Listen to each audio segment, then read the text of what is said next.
Welcome back to the KTP podcast, where two Bucks kids are just keeping it real. If you have any questions or comments about anything we talk about, drop them below. Let's jump right into it.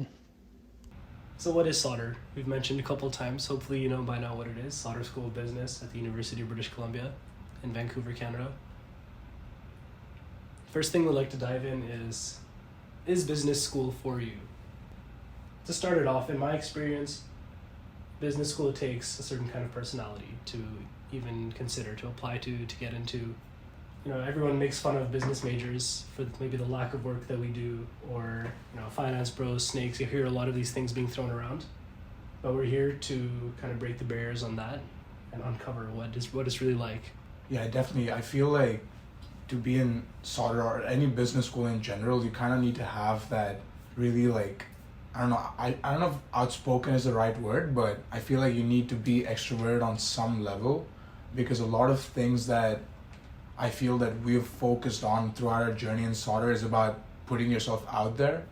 And while I'm not saying that if you can't talk to other people that you can be in a business school, but it definitely helps if you're able to hold conversations with new people that you meet and are able to talk to different kinds of people and learn about their experience, because I think networking is probably something that's the most important thing that I've learned in Sauder. So definitely having that ability to start new conversations and just create new relationships, I think, is up there. Yeah, and that's emphasized right from the beginning once you enter Sauder. If you do the Jumpstart program, or even at the beginning of many of your courses in first year especially, there's networking sessions that you should be attending. And those are included as part of the orientation. So you can already imagine that before you even start your classes, before you even start your life as a student, you're already thrown into the world of business, shaking other people's hands, talking to them, making small talk. Oh yeah, for sure. I remember very clearly, Jumpstart, maybe the first or second day, they put all of us in CPA hall and they're like, we're going to have a fast networking session. You guys got to talk to each other and learn about something in less than a minute. And I think a lot of times that has translated to our real life experiences at work, outside of work.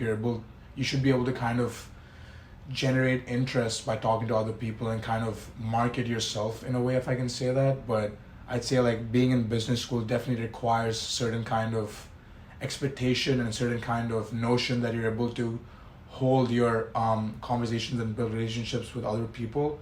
But what do you think about other majors or other streams when they say that business kids don't do any work and they're just kind of grazing or breezing through their degree? In terms of the coursework and the level of difficulty, I definitely agree that it's nothing compared to any STEM major. Maybe, I don't know about compared to arts, it's kind of a different style of work that you do, but it's not challenging at all, to be honest. But the one thing about most of these business schools is that they standardize a lot of their courses and their grades. So if you want to do average, you can show up to class, you can do not the bare minimum per se, but you can do enough without putting in extra effort, and you'll get the average maybe a little bit above or below.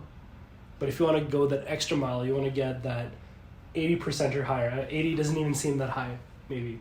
But if you want to get that 80% or higher, then you're going to have to be putting in so much more work in the classroom and studying. Oh yeah, for sure. I think to get that little extra letter grade on your transcript, I think just requires exponentially more work. But would you say that having high grades in these sort of courses really actually helps in real life and actually translates to what you could potentially achieve? Or would you say that there's not that much of a correlation between them? No, there's not much correlation at all. A lot of these business courses, for example, if you're doing something like finance or accounting, everything is on a software nowadays. And in class, they make you do everything by hand, which is pretty brutal. And it's really not that applicable. Obviously, it gives you a good foundation, but at the end of the day, if you mess up an assignment or an exam, it's not like you're completely unqualified for that kind of job in the future.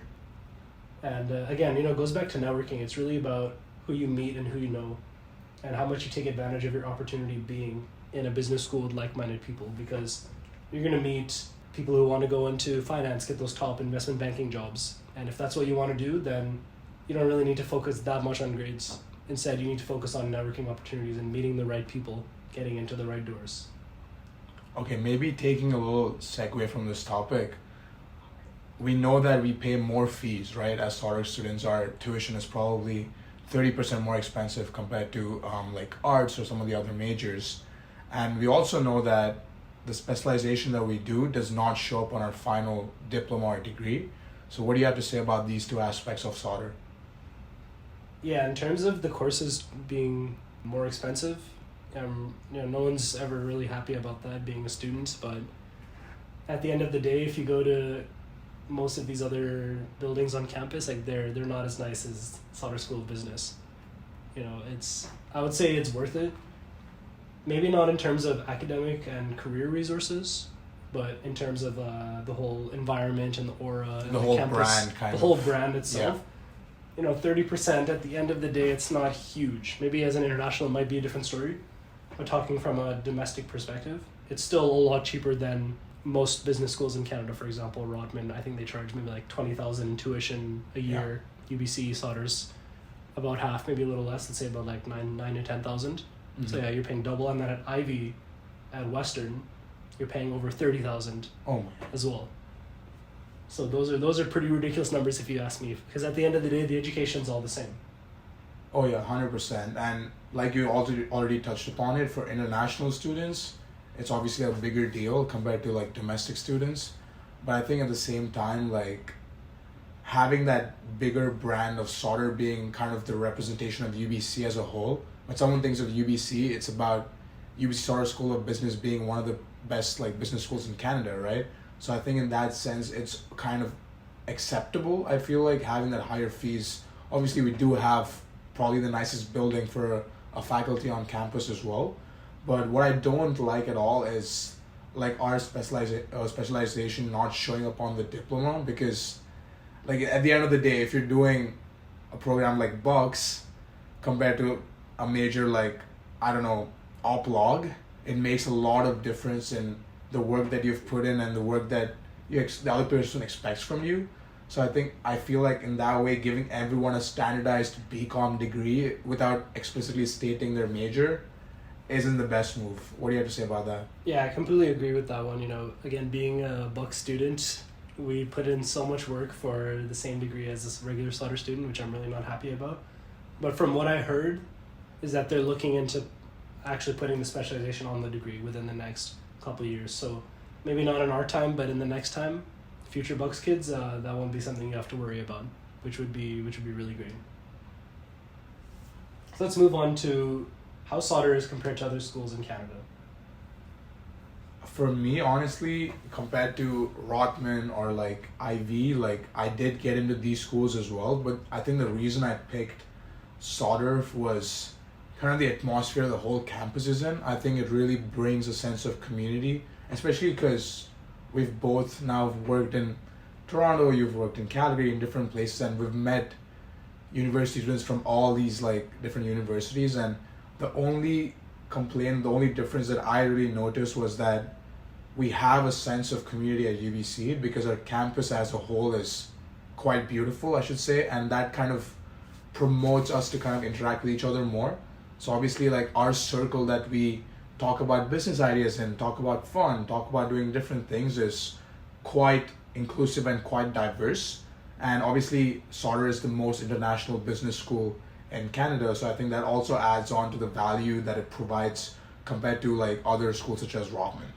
What did the application process look like compared to these other schools?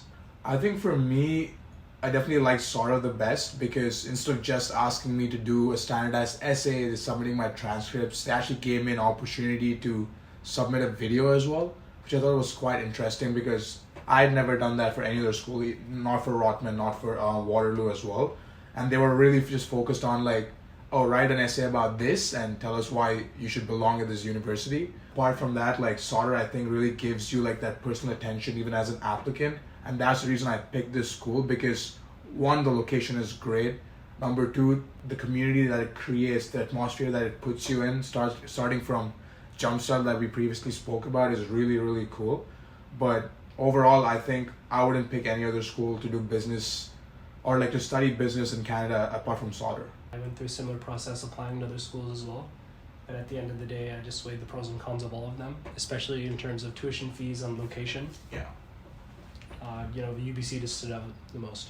Oh yeah, 100%. But I think an important thing to point out is for Ivy at least, I know this for a fact that if you want to be in like finance or some of the general business majors, they do emphasize a lot on casing, which I think is quite useful when you're interviewing for like consultant positions or like you're trying to get into, MBB or like these big four companies, for example. I think that is something that can be improved for Sauder, like within their degree, especially if you're in finance and those kind of majors. But apart from casing, like really for Ivy, I don't think I've observed like any other notable differences.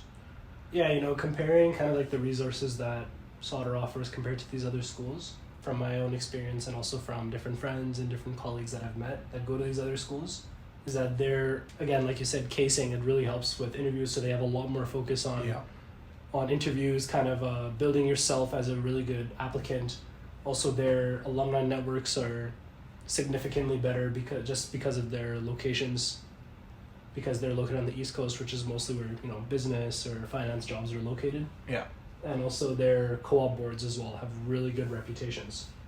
So if that is something you're more focused on and more keen on, then definitely those schools have really good resources for that. But UBC, from my time in first year to now, the amount of opportunities available on our co-op board, insane now. Like, it's such a difference. Oh, really? In a positive way. Okay. In a positive way. I remember looking at being a first year, second year student, like first applying for internships. There was nothing. There was like only there were like small, literally no jobs in like Vancouver, things like that. There were, but it was really small companies, really local names. Yeah. They don't pay that well. Not that many people get them because there's not that many positions. But nowadays, if you go on it, it's majority jobs from the East Coast, like Toronto, New York, wherever it is. Yeah, definitely improving, but not at the same level as U of T or Ivy for sure. Yeah, I think another good point is that a lot of these big companies are opening up brand new offices in Vancouver. Like EA has a massive office now, Amazon has a new office. So I think that again is going to add on to what Sauder can provide as a school, because what I've seen in all these, like especially finance jobs at like Bain or BCG or like McKinsey, is a lot of them are usually from Ivy, because I think they give a good emphasis on casing, like we previously spoke about. But I think having these big companies kind of open up opportunities on the West Coast really adds on to the value that Sauder can provide as a whole. What are some other resources that are offered by Sauder that you have seen or maybe you've used? I think obviously the biggest one is Cool. So this is not the careers online that's regularly available for all UBC kids. This is a more specific kind of website that's given for co-op students in Sauder. And what it is it's like basically an aggregation of different job boards and different jobs that are posted across the world, actually. So you have opportunities from like Asia Pacific, you have opportunities in Latin America and North America, obviously. So I think it's kind of like a cool job board which kind of aggregates all the different job opportunities available. But overall, I don't think the co-op office does a great job of pushing these jobs towards students. Like, we do get an occasional newsletter or something, but the website as a whole is nothing more than just an aggregation of different job boards. That's what I would say. Yeah, in terms of career fairs as well, from what I've noticed, it hasn't been the best.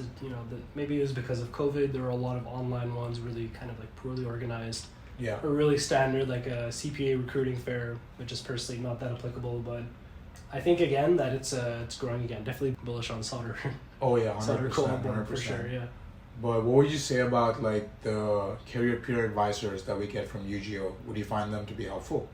Yeah, I actually really love the career peer advisor opportunity available for students at Sauder, because essentially a career peer advisor are just usually older students, like 4th or 5th year students, who have done a couple co-ops, internships, they've done clubs, they've done so many different things at their time at university. And you can book appointments with them for free, kind of guide you in crafting your resume or preparing for interviews for a specific position.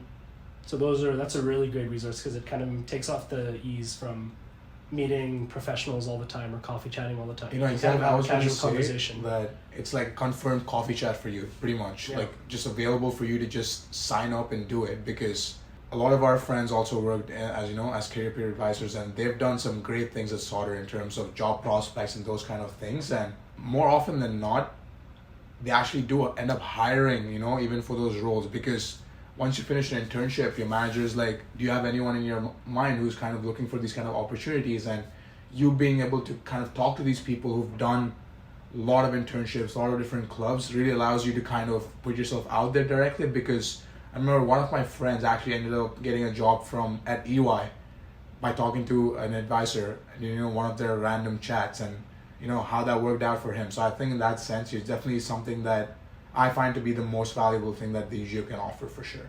All right, so moving on to something a bit more controversial. What do you think about the extra building fees? Okay, obviously, as students, we're not happy about paying more money, and Sauder, I think, charges the most for building fees out of any other faculty. It was about, I think, $600, Yeah. which is absolutely insane. And we were paying that amount even during COVID when the building wasn't even in use. So it was like they're charging us for the upkeep of the building, but we're not able to generate any value because the building's closed. So even if you were on campus, you couldn't even go into the building to study. In terms of where the fees go for the building, again, like we said, it's a really nice building. Definitely very grateful to be on that campus and those buildings specifically.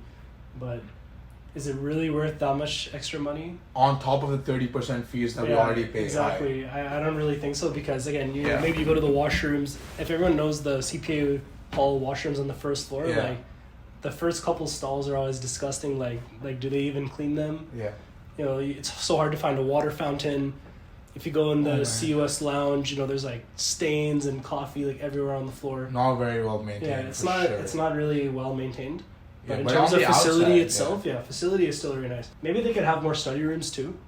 Yeah, so definitely not happy with the extra building fees for sure. So our final topic of the day, we've mentioned this a bit before, but kind of like the different opportunities available at Sauder itself, and the kind of people you may run into in these different places. This is going to be quite interesting. Yeah. So the first one I'll start off, since we already touched on it, is clubs. So when I first came to UBC, I was pretty surprised at the variety of clubs available within Sauder itself, which is in a good way. Like I mentioned, there's different clubs like Sauder Sport, Health and Wellness. You can do academic clubs too, like there's a finance association, there's a stock pitching called West Peak, there's portfolio management, there's marketing, there's accounting, there's operations, there's like anything in terms of business that you can think of. There's business analytics, and you can just keep going on and on. You meet a lot of interesting people in these kind of opportunities too. It's, for example, if you do portfolio management or West Peak, these stock pitching clubs, then you'll meet a lot of the typical business kids. So you meet like your finance bros, you'll meet the people who literally just wear suits to class all day. Those people do exist. There's so many different opportunities available, and I think that's a really great start as well and something to consider. Oh yeah, 100%. Like clubs, I think beyond school they're pretty useless, but when you're in your first or second year, it kind of gives you the opportunity to actually, I guess, mimic a corporate like system, because you do have a hierarchy, you do have like a person you report to and things like that. So it kind of helps you get into that corporate kind of mindset a little bit. I wouldn't say it was quite helpful for me. Like we were both part of CUS for like quite some time. We're part of different clubs. The one that probably is actually tangibly useful is probably PMF, because it's the one of those elite, like, I don't know how many people they take like every year, like 7 or 8 kids, like not even, and you manage like a big fund which is like, I don't know, like $1.5 million or something like that, right? It's about 10 million. It's about 10 million. Oh shit, I didn't know that. Maybe So a bit more, yeah. So in that sense, like that's an elite club for sure, and if you can make into that and you like that kind of vibe, then that's definitely like something I would really encourage everyone to look into. But apart from that, the other clubs, I think, while they're very, very diverse, you really have to, again, touching on the personality that you need to be a Sauder kid or to be a business kid, is you have to go and participate in these clubs. You have to go and do those things yourself. Like no one's going to push you. No one's going to force you. And no one's going to force you. So again, like having that extroverted or kind of engaging personality really helps you kind of, jump into all these different things, I'd say. Yeah. Yeah, shout out to the club called Poits.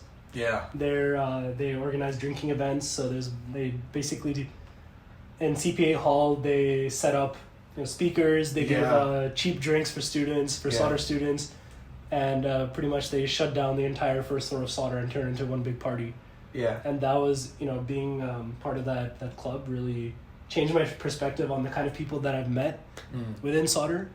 And also, you get crazy turnout for those kind of events, because at the end of the day, you're still in college and everyone wants to drink. Exactly. And you get a lot of clout from this club. Yeah, you're drinking, like, it's informal, but I'd also say that as much as it's a lit party, it's also kind of networking there too. Yeah. Right? Because you're having it in CPA hall. Like that's where people study and you're sipping beers and you're playing, you're listening to music and you're having this fun time, and it really gives you the opportunity to have informal connections and learn about other people and see what they are when they're lit, right?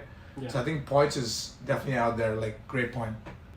The last thing that we wanted to touch on is our expectations after we graduate, or some takeaways that we got from our time during school.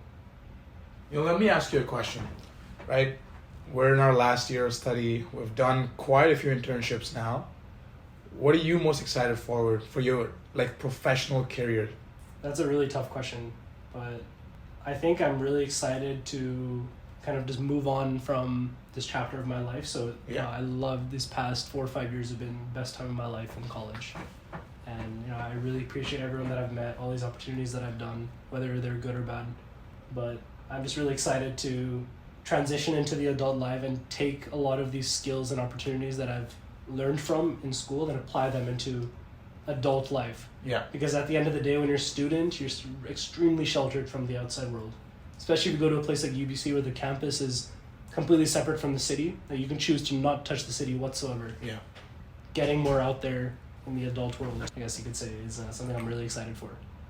Oh man, that's definitely great, I think for me personally, I'm just looking forward to what I do after school, like in terms of like job prospects. Obviously, we have offers pending from all our companies that we have interned at, and that's definitely an opening for us. But I think Sauder as a whole does a pretty decent job, of kind of taking care of their immediate graduates as well, because I think they have a tool called Seat, which kind of gives you an idea of where the recent graduates are working, how much are they earning, when do they get their jobs, how do they go through the interview process. So that's a really cool tool that I haven't seen in other universities across Canada. So I think in terms of having a decent idea about where you want to be after graduation is really like emulsified through this tool, because it gives you an idea of where people just an year or two older to you, potentially where you want to be in a couple of years. It allows you to kind of see their lifestyle. So I think that's very important. But my personal biggest takeaway from school is